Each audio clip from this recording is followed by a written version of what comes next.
Well, folks, welcome to another Math 103 class.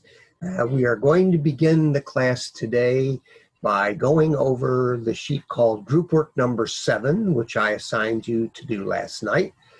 So would you please make sure you have that out, and we will go over it right now. All right. And then we're going to get back into the prime factorization stuff I started yesterday, and we're going to talk a lot about that today. And then we're going to do eventually a massive review for the big test that I'm going to give you, but we'll talk about that as time goes along. Okay, so, all right, so I'm going to now share the screen with the homework. So let me do that right now. And that should be here. So let me share it. And let me get myself up in the corner out of the way here. And away we go. All right. Well, the first question we answered, and the second question we answered, and the third one on Group Work 7 yesterday, but let's review them again. What does that symbol represent? That symbol represents a term we call the golden ratio. The golden ratio. And remember, the golden ratio was basically derived from taking Fibonacci numbers that were next to each other, taking the larger of the two and dividing it by the smaller. And we found if you went out to larger Fibonacci numbers, okay, in the series, you approach this value.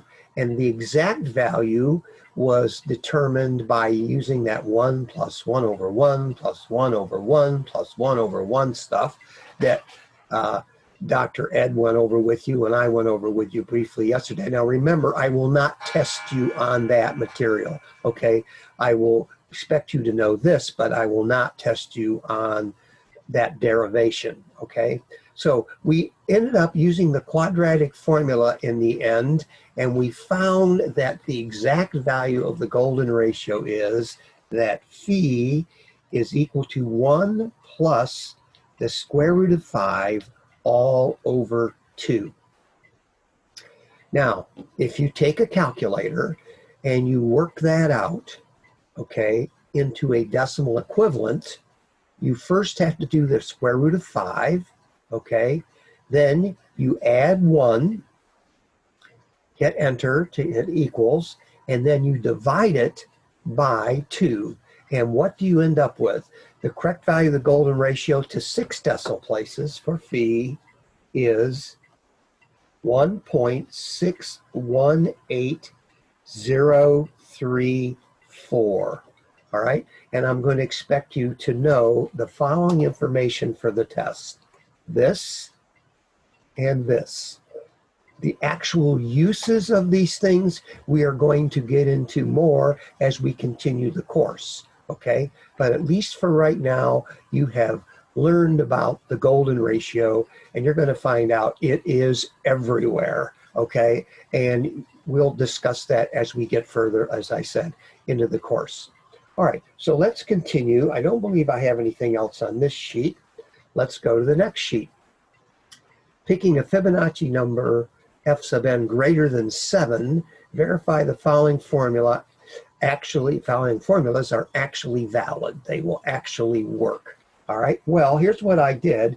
You didn't have this on the sheet I gave you, but you had other Fibonacci tables around, so you could get to the Fibonacci numbers by going to one of your other sheets that you've printed or that you have in your possession. So I put the Fibonacci's and the Lucas up here on the screen so that we can easily see where the numbers come from I pick.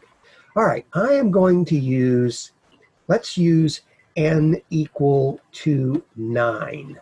Okay, so if we use n is equal to 9, let's see what this first formula would put out for Fibonacci numbers we're going to check.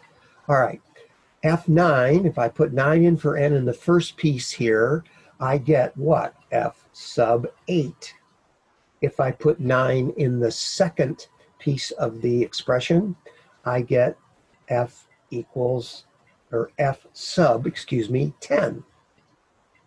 I go over here and I put the 9 in for n, okay, I would get f sub 11.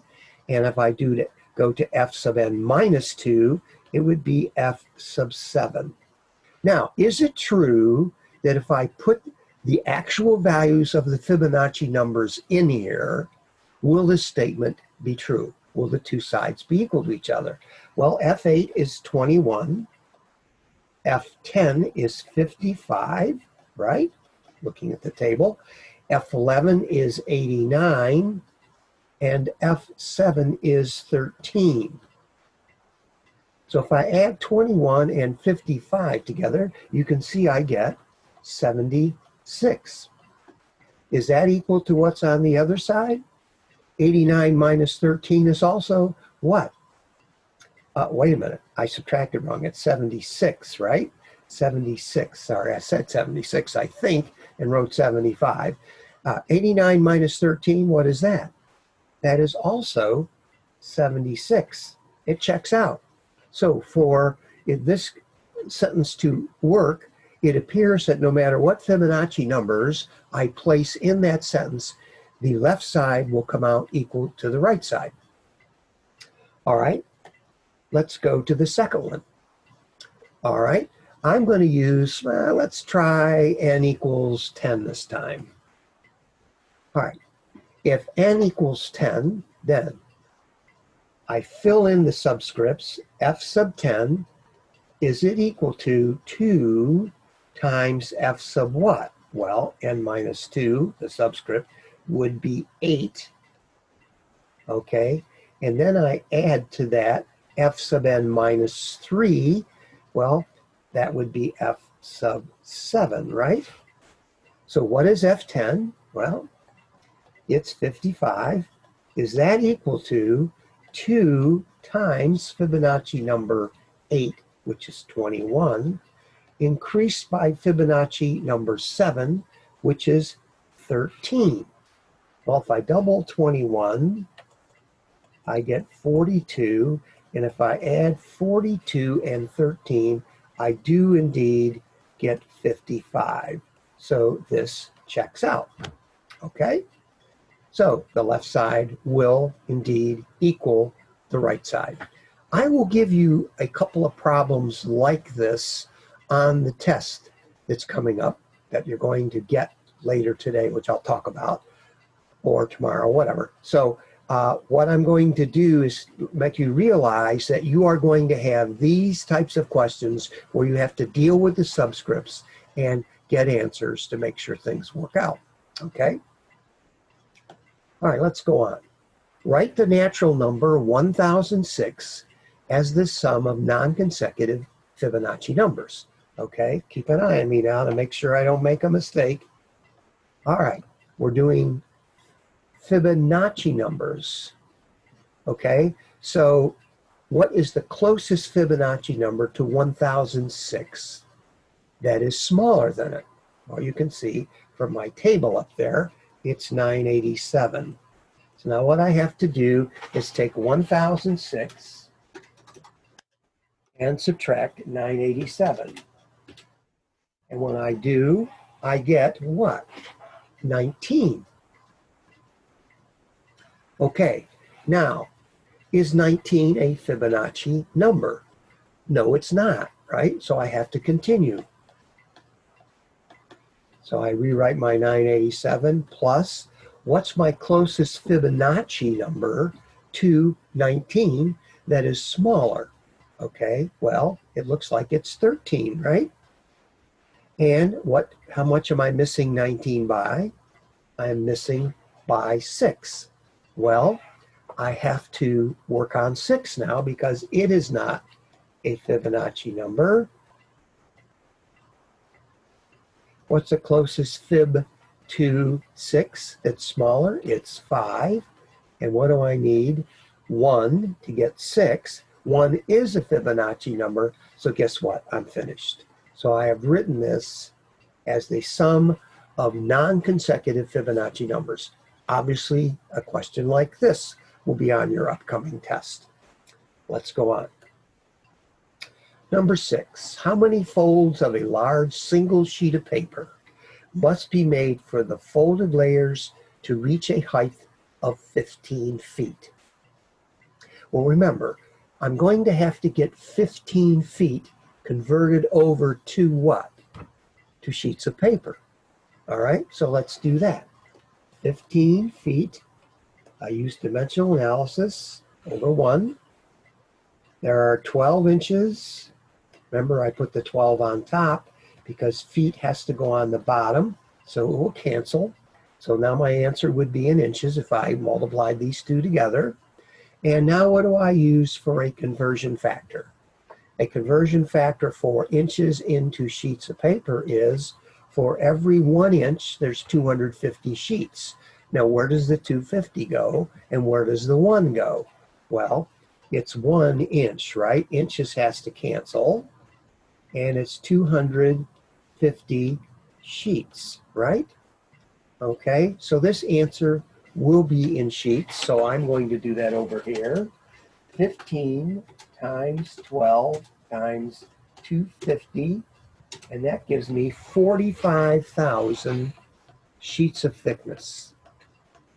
Now, by folding a piece of paper in half, how many times will I have to fold it to arrive at least 45,000 sheets of thickness, or more, just a little more? So, in other words, I'm asking myself, what power of 2 do I need to reach 45,000 or just beat it? It's T&E time, right? T&E, trial and error time. So I take my calculator, if I can find wherever I stuck it here. Oh, here it is behind this sheet thing over here. All right, and I can do powers on this particular calculator. So on your calculator, you should start taking powers of 2. Let's try 2 caret 10. I got 1,024, way too low. Let's try 2 caret, maybe 15. 2 caret 15. Remember, the caret key is the key that does the powers. Okay, I obtained 32,768. I'm pretty close, right? But I'm not large enough. 32,768 doesn't make it, right? But you know I'm going to be doubling this, right? So when I go to 2 to the 16th power, so I'm going to clear this. I'm going to go 2 caret 16. And when I do that, I get 65,536. So that definitely beats it, right? So 65,536 would beat 45,000, 32,768, which was 2 to the 15th, is not large enough, okay? So how many folds would I need to beat this height, to reach it or beat it? I need 16 folds. Now remember, when you take the test, you've got to remember, you've got to tell me the number of folds. The correct answer to this problem is not 2 to the 16th. The correct answer to this problem, I asked you for how many folds it is, so my correct answer would be 16 folds. Okay? All right, let's go on. Number 7, convert 87 years into seconds. Again, example of dimensional analysis. All right, so I'm going to start with 87 years. Remember, we don't go to months, we don't go to weeks, we go right to days, because it's a more accurate estimate of what is in a year. Okay, so 365 days for every 1 year. Years would cancel. I'm now at days, but I want to be in seconds. So I have to go to what next? I have to go to hours. Where do hours go? Well, days has to go on the bottom, so it'll cancel. So for every 1 day, there's 24 hours. Remember, there's not 24 days in an hour, all right? So you know where to put the 24, all right? Well, I guess my next step would be minutes, right?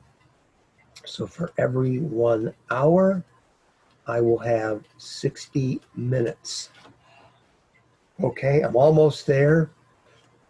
I will go to 60 seconds for every 1 minute. And now if I do this computation, since all the numbers are on the top, it's very simple. I simply do 87 times 365 times 24 times 60 times 60. And when I do, the answer I obtain is huge, really huge. I almost think it's too big, so I'm going to start over in case I made a mistake. 87 times 365 times 24 times 60 times 60 equals, no, it wasn't a mistake.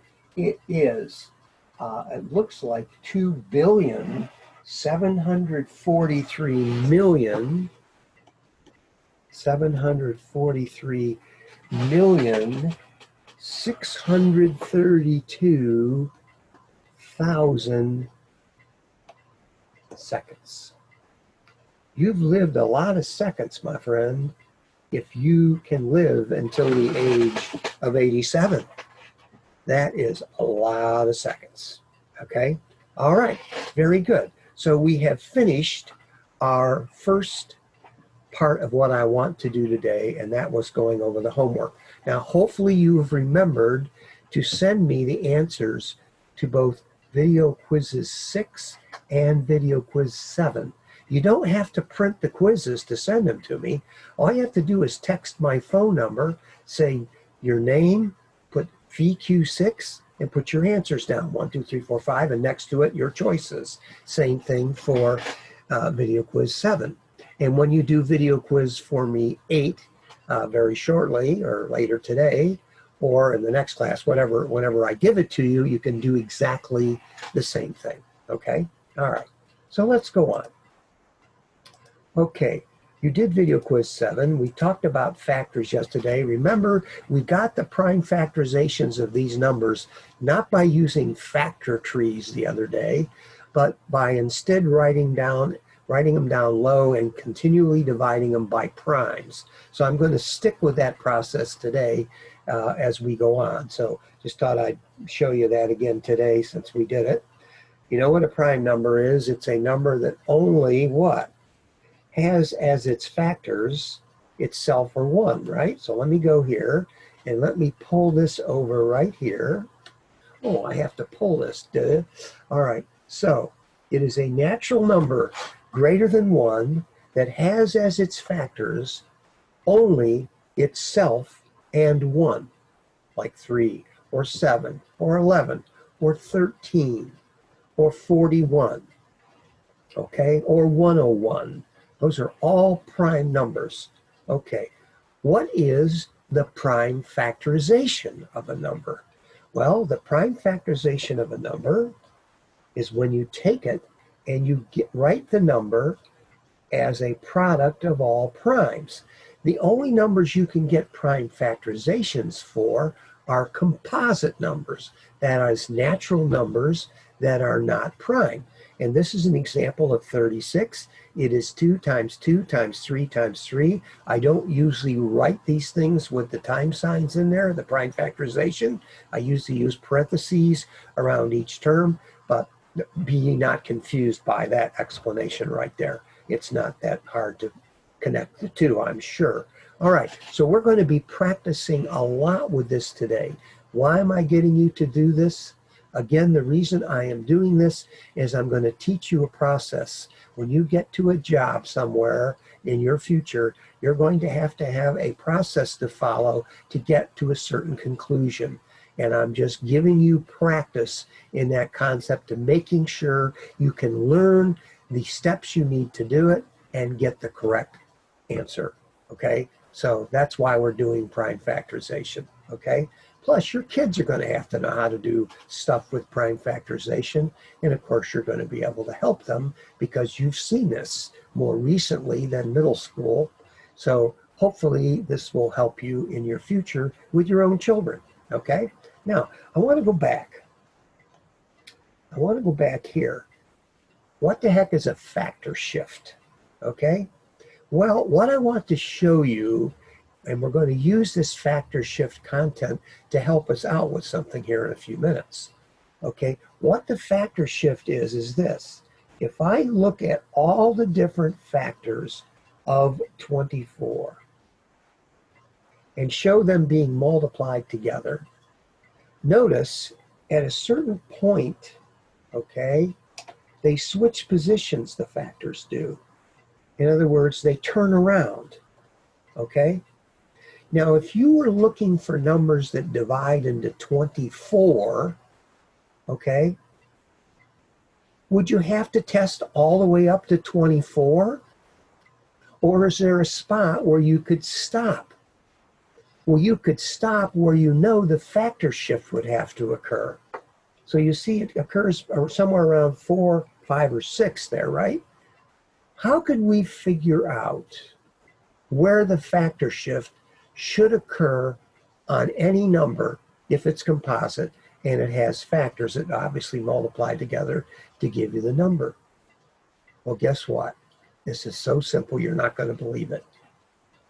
If you take the square root of 24, all right, it is approximately 5, right? Okay. Now, if you do the square root of 24 on a calculator, okay, maybe I should switch over to the calculator here on my screen so that we can take a look at that. I'm going to let it come up. You're not probably seeing this right now. I'm letting it come up, and now I have to reshare so you can see the calculator. So give me a second here to get there. All right. It is coming up very slowly, but it's getting there. Okay, so we're about to see the calculator on the screen, and I'm going to do large screen, and now I'm going to stop the share I was on, and I'm going to reshare with our calculator. Okay, so here we are, share. Okay, now you can see right here what I have on the screen left over from something we did before is taking powers of 2, right? Using the caret key. Remember, if you're using your phone, you have to use the Y to the X key to do the same thing as the caret key, all right? Or the X to the Y key. It depends on what phone company you're with. Okay, how do you do square roots on here? That's the reason I brought this up. So let me clear this, all right? How do I do square root? Well, it's very hard probably for you to see, but you see this key right here? This key I'm circling right here is the X squared key. Right above it is a square root sign.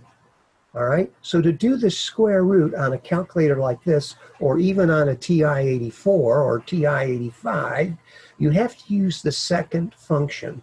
So if I want to do the square root of 24, okay, I'm not sure what order you have to do this in on this calculator, but I'm thinking I type 24 first, I could be wrong, and then I hit second square root, and it would give me the answer. Guess what? Not the case.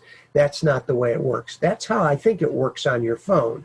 On your phone, there's a square root key, and when you find the square root key, you enter the number first, and then hit the square root key, and it gives you your answer. All right, so I'm going to go here, and I'm going to clear this, okay? And I'm going to do it the way I have to do it. I have to hit second square root, or the X squared key, and then I enter the 24, and then I hit enter, and it gives me the square root. Now you see it's roughly 4.89, okay? So it tells you that the factor shift that I was talking about occurs at about 5. So let me get off of the calculator now. So I'm going to stop the share here. I'm going to go back to the screen we were on before, all right? And let's go here to this, share, here we go. I'm back again, I'm with the screen I want. Roughly at 5 is where the factor shift occurs. So if 24 was prime, and 2 wouldn't go into it, and 3 wouldn't go into it, and 4 wouldn't go into it, would you have to test any higher? No, you would not, because the factor shift would have occurred at about 5. So what you want to remember is the factor shift can be found by getting the square root of the number. And if you're testing to see if numbers go into the number you have in question, you can stop testing at where the factor shift occurs, or the square root of the number, because the factors would just be reversed, okay? So you don't need to worry, all right? Now, I'll explain why I'm talking about that more carefully in about 10-15 minutes from now. All right. Now, let's get the prime factorization of all these numbers, okay, just for practice. Okay, let's start with 25, okay? Now, you write 25, well, you know 25 is divisible by 5, right? There's no other number that isn't 1 or 25 that goes into 25. So you obviously know the prime factorization of 25 is 5 times 5. Sorry, I put 2 parentheses there, all right?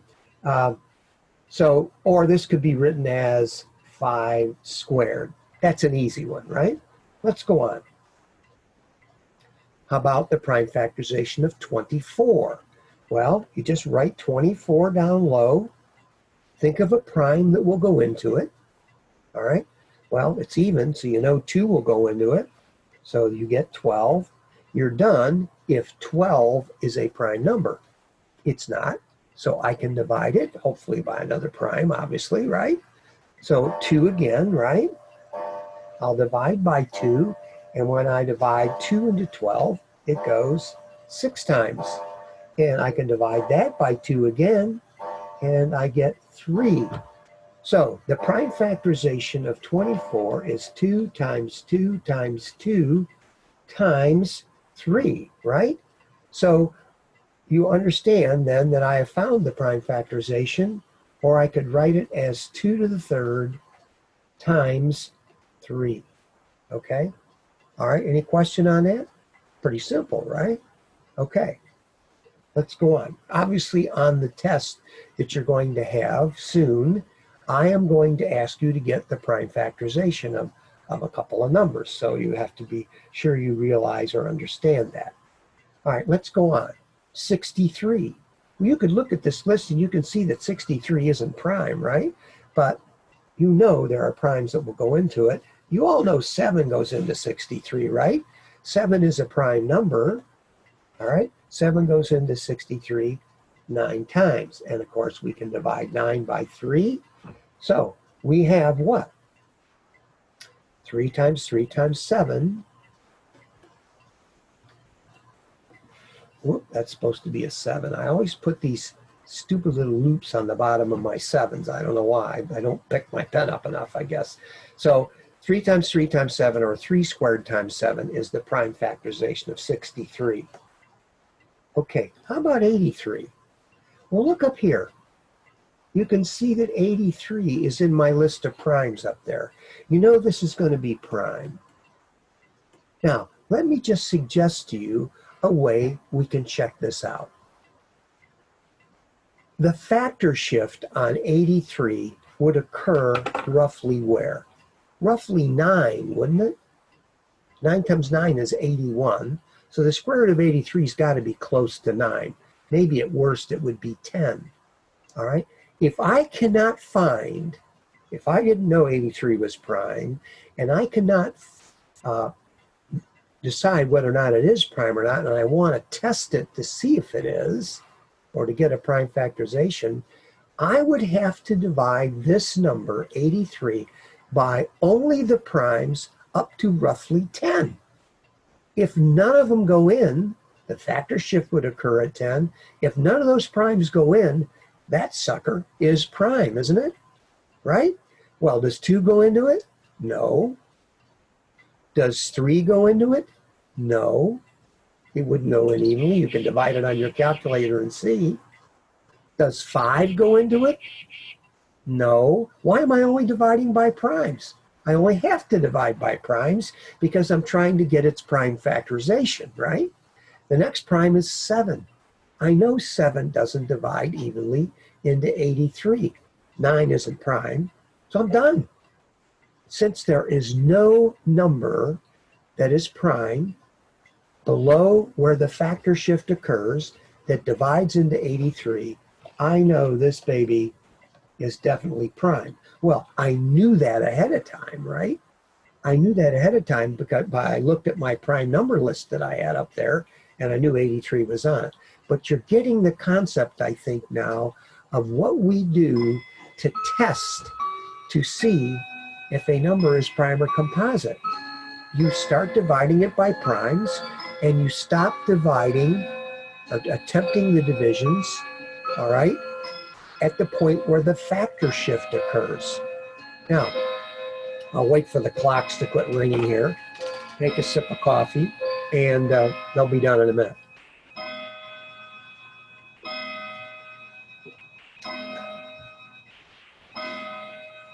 Actually, I have 2 more chiming clocks in here that are closer to where I'm working, and I shut those off so that they wouldn't bother us when we do our work here. Sorry about that.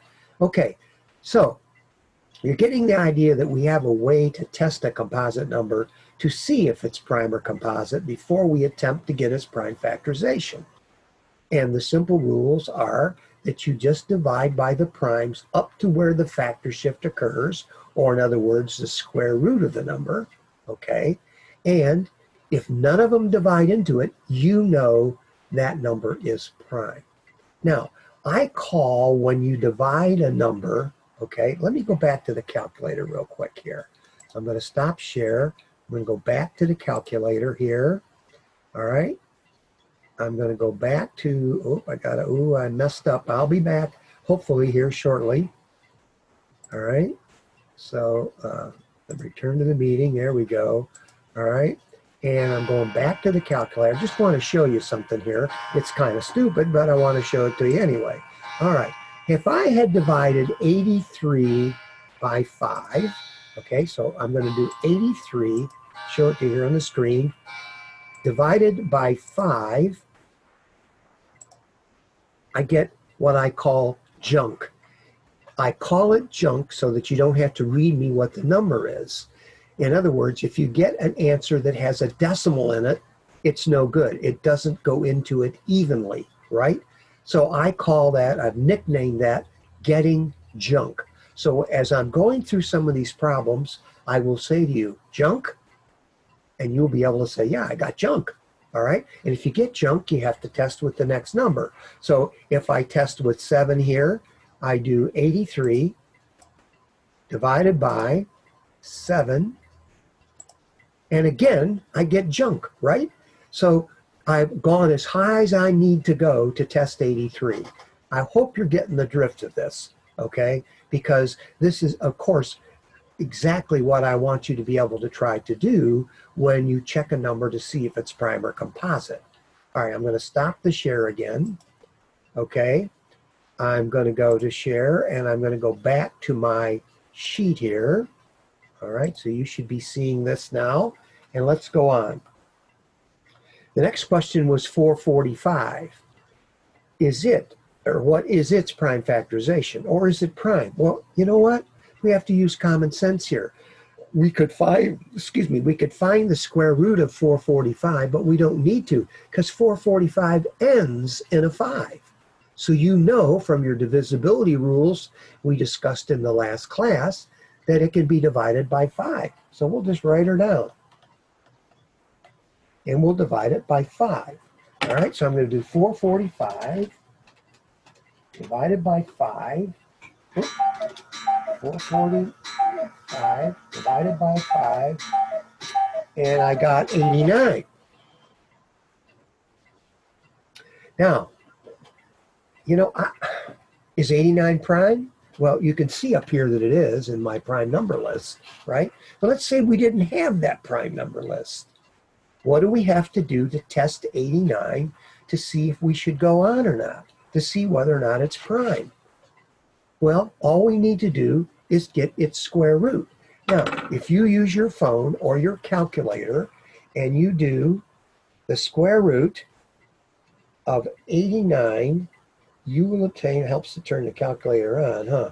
Okay, so if you do second square root 89, enter, I get 9.43. So I have to stop testing at about 9. So let's see. Will 2 go into 89? No, it's not even. Will 3 go into 89? 8 and 9 add up to 17. 3 won't go into it. Will 5 go into it? No, it doesn't end in 5 or 0. So the only number I need to divide into 89 would probably be 7, right? So if I take 89 and I divide it by 7, I get junk. I get 12.714285571. Nice repeating decimal. No. So 7 doesn't go in, and you know darn well 9 doesn't go in. Okay, so we're done.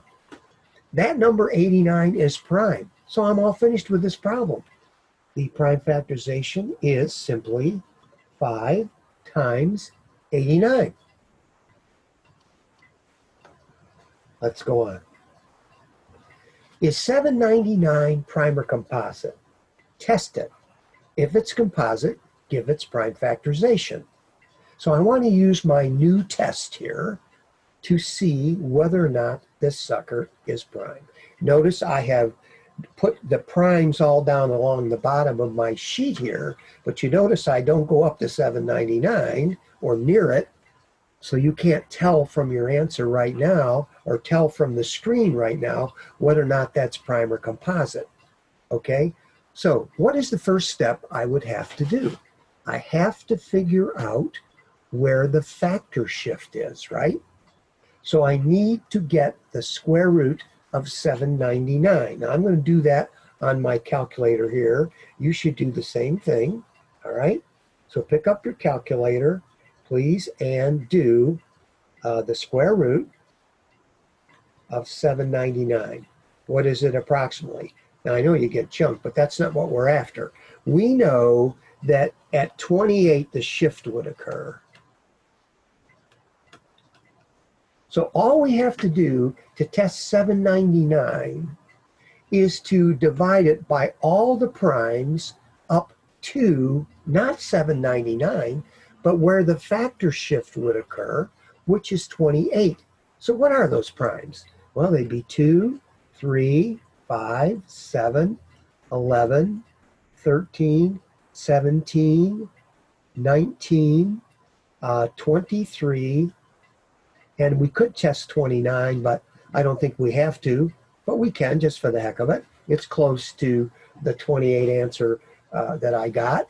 So I'm going to test all those. Now, what I'd like you to do right now is take your calculator while I'm doing this, and I would like you, please, to divide each of those. But wait a minute, we don't need to do 2, 3, or 5, do we?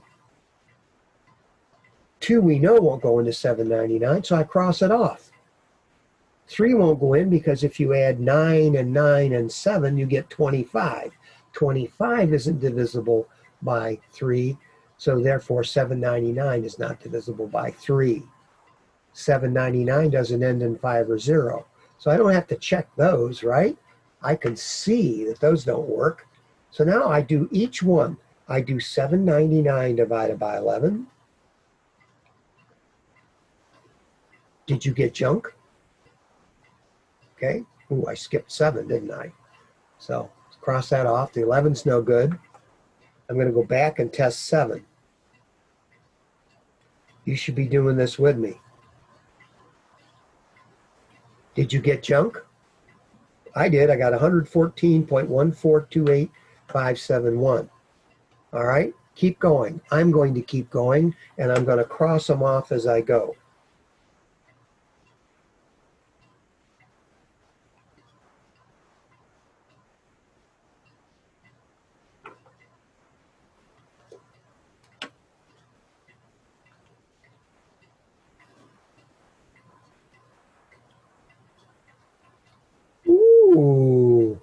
Ooh, something weird just happened. I got to 17, right? And when I got to 17, I didn't get junk. I got 47. All right? So 17 divides into 799 47 times. So 799, although it smelled like it might be prime, it wasn't. It actually has a factor that goes into it. 17, that's prime. Now, is 47 prime? Well, we could test that too, but you can see from my list down here that 47 is on it. So although most people would think that 799 is a prime number, it's not. Its prime factorization is simply 17 times 47. How about that? Okay, let's go on. Okay, find the prime factorization of these numbers. Okay, now when I usually say find the prime factorization of them, you know that they're going to be composite numbers. All right, but I tell you what, I think we have practiced getting prime factorization probably enough, but maybe I should take one of them that's fairly simple and just do it one more time to make sure everybody's comfortable. Let's do 256. It's a smaller number. Let's check it out, okay? Well, you can tell by looking at my screen that 256 isn't up here, okay? 251 and 257 are, so you know it's composite. Well, it's divisible by 2, right? So 256 divided by 2 gives us 128. 128's even. I can divide it by 2. I believe you'll get 64. 64 is divisible by 2. You'll get 32. 32 is divisible by 2. You get 16. That's divisible by 2. You'll get 8. That's divisible by 2. You'll get 4. And that's divisible by 2. You'll get 2. So what? It's all 2's. It is a power of 2. 1, 2, 3, 4, 5, 6, 7, 8. 2 to the 8th power is the prime factorization of 256. Okay? All right. How about 979? Well, you can see 979 is not up here. That's a little harder problem, so let's do it. Okay? But if we didn't have this table here, I would have had to get the square root of 979 and only test the primes up to that square root to see if that number were prime or not. But it appears it's composite because it isn't in the prime list table. So let's see. I need a prime that will go into that. Okay? So I'm going to write 979 down low. Okay? 979 is roughly what? It's roughly 1,000, right? Well, let's take 979. Take your calculator, do second square root 979. Factor shift occurs at about 31. So we can pick numbers 31 or less to try to divide into this. Well, let me ask you a question. Will 2 go into 979? Won't, will it? Will 3 go into it? If you add 9, 7, and 9 together, you get 25. Not divisible by 3. Not divisible by 5. So now I'm going to have to start dividing by various primes. Okay, so I know I tested 2, 3, and 5, 7, 11, 13, 17. I know it's going to have a prime factorization. I don't know why I'm writing all these down, but I just want to make sure I test them all. Okay, now I said I have to stop at 31, right? So one of these suckers has got to go in there. All right? Is it 7? Divide 979 by 7. 979 divided by 7 equals, I got junk. All right? Crossing that one off. I'm going to go to 11. 979 divided by 11. Ooh, I got 89. All right? So 11 goes into 979 89 times. And we already know from our last problem that 89 is a prime number. So the prime factorization of this number is 11 times 89. Not too shabby, huh? Not too bad. Okay. You know what? There's some very weird uses of prime factorization that you can use to in other areas of mathematics. You know how much you used to hate to reduce fractions? You know what? This is maybe a stretch, but you could actually get the prime factorization of the top of the fraction and the bottom and write them down. Here, prime factorization of 12 is 2 times 2 times 3. 24 is 2 times 2 times 2 times 3. Okay? And you could just cross off the prime factors that are exactly the same. 3's would cancel. This pair of 2's would cancel. This pair of 2's would cancel. Notice there's nothing on top except it would be a 1 because we'd have all 1's up here, right? For canceling. 1/2. Now, for just the heck of it, if you want to write these two fractions down, you should see if you can use prime factorization to help you reduce these fractions by lining up the prime numbers and just crossing them off. It really works nicely for big, huge mama fractions like these, okay? But I'm not going to go ahead and do that today because to save us time on the video, I'm going to skip it. But if you want to jot those down and try them, okay, 4,200 over 8820, you'll be able to easily reduce it if you get the prime factorization of both the top and the bottom. And if you've written the second number down, that system will work as well. Okay, now you have a sheet that's called Group Work 8 Parts. Group Work 8 Parts. If you printed this sheet, it looks like this. Okay, we want to know if we're going to try this one more time, test it one more time, is 5491 a prime number? Test it. If it's composite, write its prime factorization. So in other words, if we find out it isn't prime, okay, we have to get its prime factorization. Now, all the steps are listed here on your sheet. So this is a reminder of the system. Find the approximate square root, it says. Test to see if any prime number less than the square root you obtain divides evenly into 5491. If there is a prime number which divides into it evenly with no junk present, continue finding the prime factorization.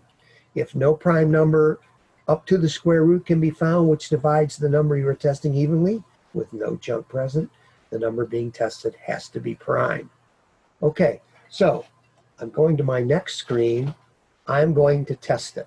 All right, first thing I've got to do, and I want all of you right now to do this with me, would you please obtain the square root of 5491?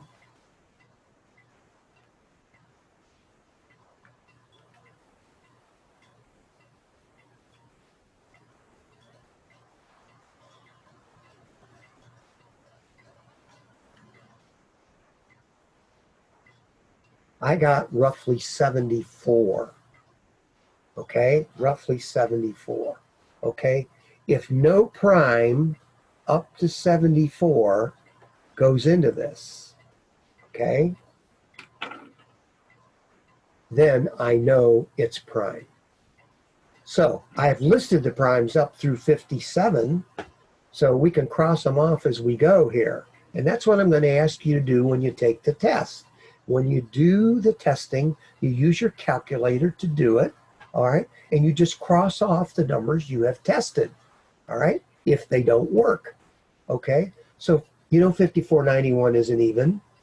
If I add the digits of 5491 together, all right, I get 19. So 3 won't go into it, right? Remember the divisibility rule for 3 says if its digits add up to a number that has a sum divisible by 3, the number is divisible by 3. Does it end 5491 in 5 or 0? No. All right, so now you have to start dividing. So I'm going to take 5491 and divide it by 7. I got junk. I cross it off. I take 5491, I divided by 11. Junk. 13.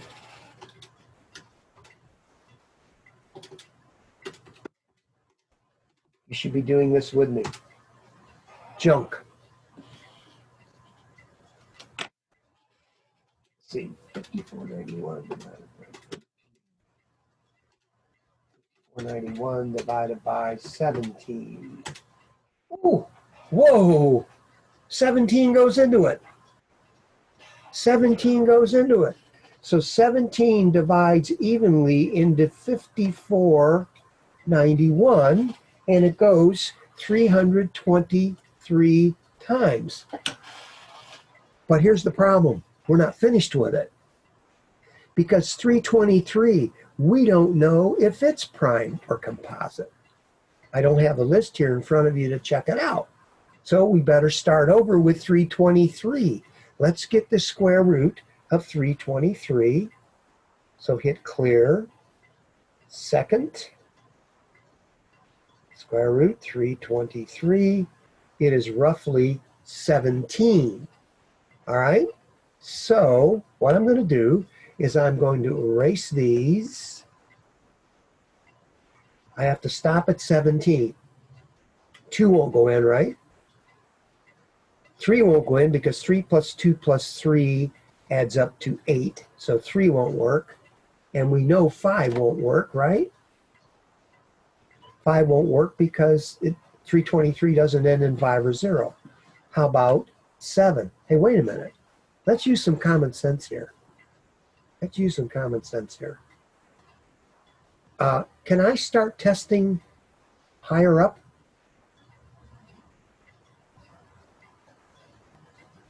You know what?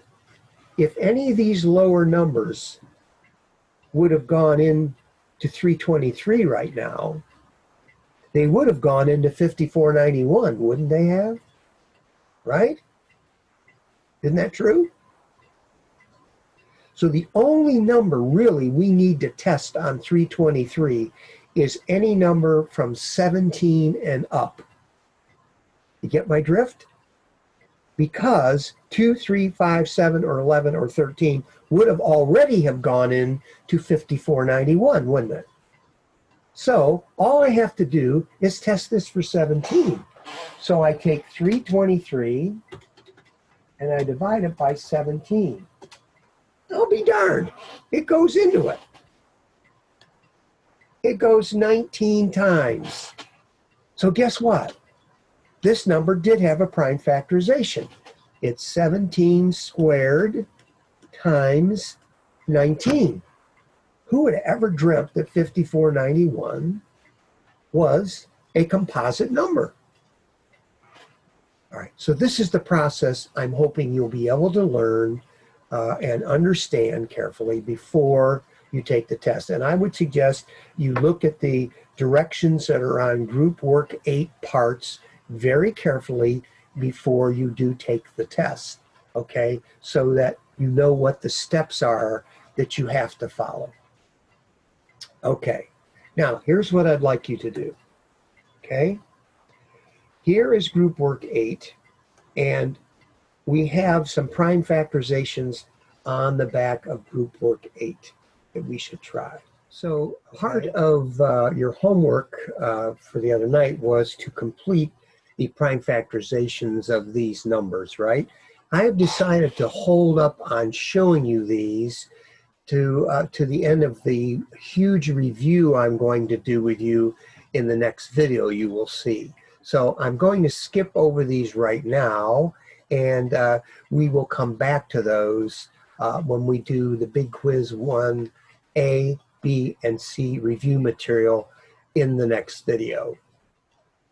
Okay, now what I am going to ask you to do now is to do Video Quiz 8. Okay, it is not nearly as hard as some of the stuff we've seen right here. So I want you to take a few minutes right now and do Video Quiz 8. You can then text me the answers. And then I am going to start up on a review video to get you ready for the test. I want you to do Video Quiz 8 and send it to me. So I will see you shortly. Okay.